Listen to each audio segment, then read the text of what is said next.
Adap kami kardom kadu kawe laso YouTube channel long kelangarad one fans tami lapen pini laso video long nali tumhan naki wan pi labang kelason no komane jong senali tum groche handmade ahormu jong senam igzi pulo tangte nali tum laso video labang ki kecheng pen kijot anali tum lang ikon lalo pulte nali tum details ason anbang ki chini po groche kopi ahormu ma pulote ari pen ki roya ahormu no nali tum hani non example na pek lang pon ikon nali tum lason thek long si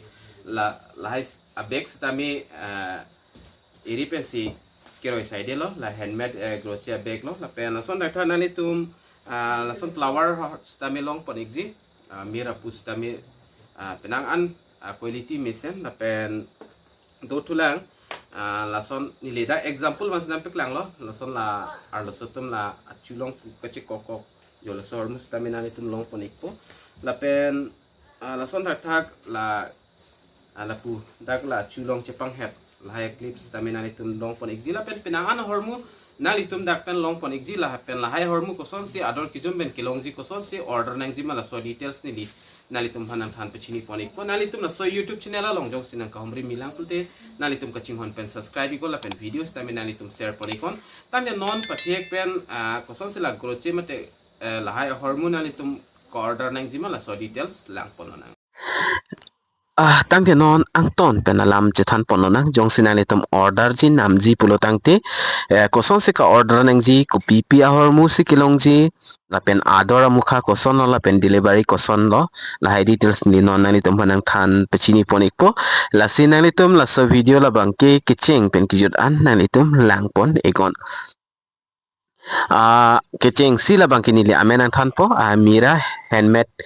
groche creation lo lapen labang dakilong an ahormu labangki iri pen sikiroy mate iri pen sikas kasemara ahormu lo 100% handmade lo lapen hola ahon puai pis tami premium quality ahon lo mate mesen ahon si pen sikiroy pon lo lapen nang itum jong si konane gift kipiji pulo tang til hai bangke perfect lo nali tumapan mesen no hai bangke lasi non ko pipi ahormu si kelong ma lapen ador kuan an ma la so puthag nili nang than pachini pon ikpo keching si hair accessories ahormu dakpen lang ponang hair accessories long kelong pon la bangke headband nani tum long pon ikji ladak la screen long ke thek pon long headband na son nani tum long pon pon lapen ador bang ke ladak ke tok la screen long ke tok ateng e nani tum nang pinang ne lapen akijum sinani tum long pon ikpol ladak bang ke example lapan si ador bang tok pon chot lapen headband det kalilo adak hair clips taminani tum long pon ikpol ladak ke thek pon long ateng hair clips lapen kapre kapre ka design tamedak doik olo lapen clips tami dak long ponik po lapen hair ties tami long ponik po tie pulte la rubber hai chulong ki kokok rubber lahai lo lahai tami nani tum dak pen long ponik po lapen la son thak thak dak boss tami nani tum long ponik ji bo pulo tangte la achoy long kape bon la danon la nani tum la screen long thek pon long son no lapen lahai stami angton pendak long ponik po la penali tum kosa design si nangjima kopia color si nangjima lain ta do ik thailo long thai po hair accessories long bangke la pendet do tulang flower la pen boki stami dak long ponik po la pen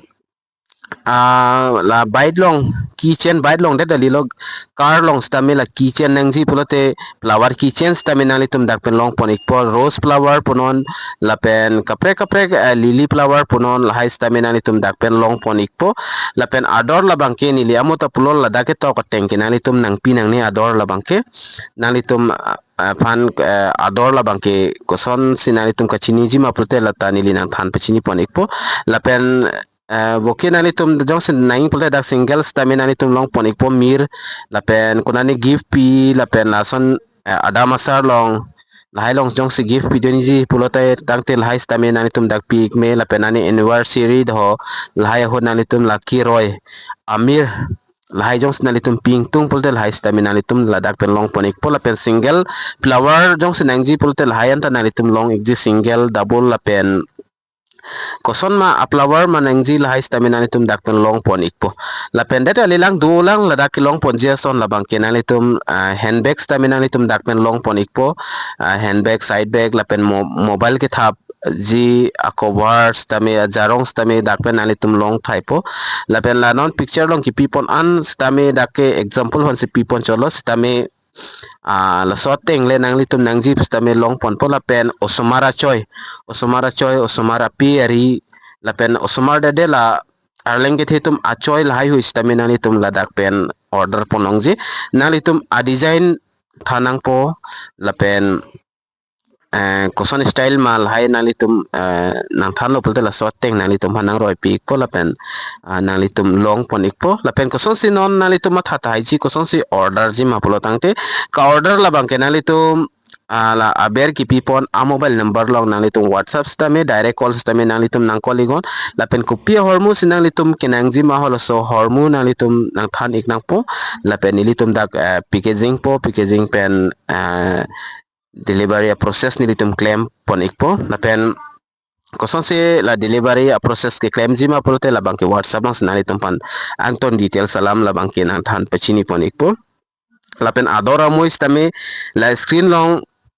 kapik lang pon ateng kali lapen aki zoom nalitum ako aki zoom stame long pon ikji lapen combo jong senalitum nangji polotang te combo first stame dak ki pi pon dolo combo polotang te nane help headband ho lapen konane ke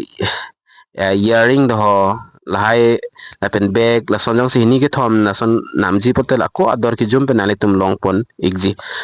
lase ninga hang tum nali tum ke namji atum an stame la son number no nali tum direct nang call stame chokji lapen whatsapp stame detail salam hoda whatsapp stame nali tum hanang than iklapo lapen lahai hormula bangke kimi mesen lo lai hormula bangke high quality